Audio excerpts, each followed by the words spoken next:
It was a cold, stormy night, with the wind howling like a creature in torment.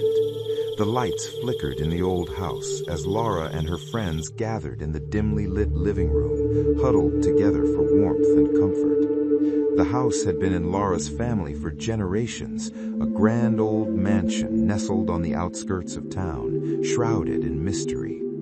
Over the years, rumors had spread about the strange occurrences in the house, especially on nights like this. Tonight, however, they weren't interested in the house's history. They were more curious about the old urban legend that had haunted the town for years, Bloody Mary. Everyone had heard of her, the vengeful spirit said to appear in the mirror when her name was chanted 3 times, but no one had dared summon her. Laura's best friend, Sarah, who was always the more daring of the group, spoke up. "Let's do it," she said, her voice trembling with excitement and fear. 3 times, in the dark, Bloody Mary will come, just like the stories say. The others hesitated, their nerves crawling, but curiosity won over. They all agreed to go along with the dare, secretly hoping they'd be able to prove that the legend was nothing more than a story. They gathered around the grand, antique mirror in the hallway, the glass reflecting their pale faces. The air grew thick with tension as the clock struck midnight. Slowly, one by one, they whispered her name, their voices barely audible, as if the mirror could hear them. Bloody Mary, Bloody Mary, Bloody Mary. The room fell silent. The mirror remained still, but something shifted in the air, something unseen but chilling. Then a faint sound echoed, a whisper barely above the wind's howl. "Leave." Suddenly, the air grew cold, colder than it had ever been in the house. The group looked at each other, a mixture of excitement and fear creeping in. They turned to leave, but as they did, the mirror seemed to shimmer, and a face appeared.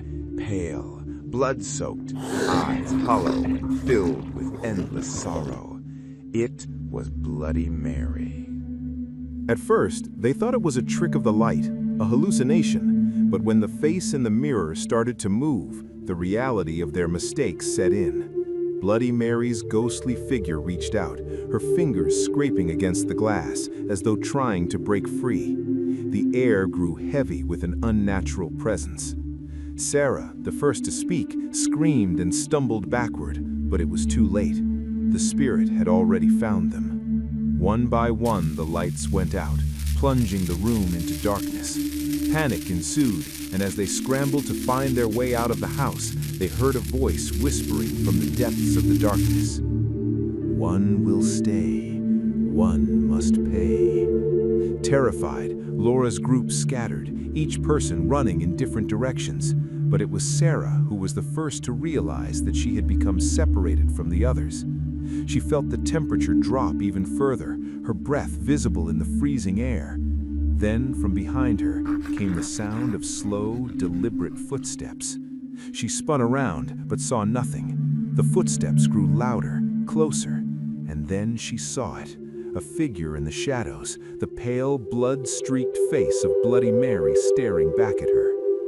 "You called me," the spirit whispered, her voice a hollow echo that sent chills down Sarah's spine. "Now you belong to me." Sarah ran. She ran faster than she ever had before, her heart pounding in her chest, her breath ragged, but it was no use.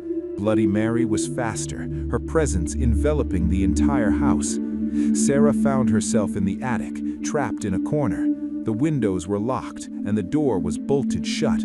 The air grew suffocating, and her vision blurred as the ghostly figure stepped closer. "I am the curse you summoned. You wanted me, and now I will take you." With that, Sarah's scream echoed through the house, a final cry for mercy, but no one heard it. The house had claimed her. The next morning, the house seemed unnervingly still. Laura and the others gathered in the living room, realizing that Sarah was missing. The mirror was still in the hallway, now completely shattered, with jagged shards scattered across the floor. But something was different. A dark energy lingered in the house. The friends tried to call out to Sarah, but there was no answer. Desperate, they searched every room, every corner of the mansion. It wasn't until they reached the attic that they found something horrifying. A set of footprints leading to the corner of the room where a pool of blood was smeared across the floor. On the wall above, written in dripping red letters, were the words, "One must pay." The group tried to leave, but the house wouldn't let them. They found themselves trapped, just like Sarah had been. The curse of Bloody Mary had claimed the house and all who dared enter it. As the days went on, the friends grew weaker, their minds unraveling under the pressure of the spirit's presence. Each night, the mirror would reflect the face of Bloody Mary, but this time, she was not just a ghost in the glass. Her eyes followed them wherever they went, her presence looming over them. The curse was far from over, and every time someone whispered her name in the dark, another would fall prey to her vengeance. Laura and her friends were just the beginning. Bloody Mary was always watching, waiting, and soon others would dare to summon her. This story of Bloody Mary is a chilling reminder that some legends are not just stories, they are warnings, and some spirits, once awakened, will never leave.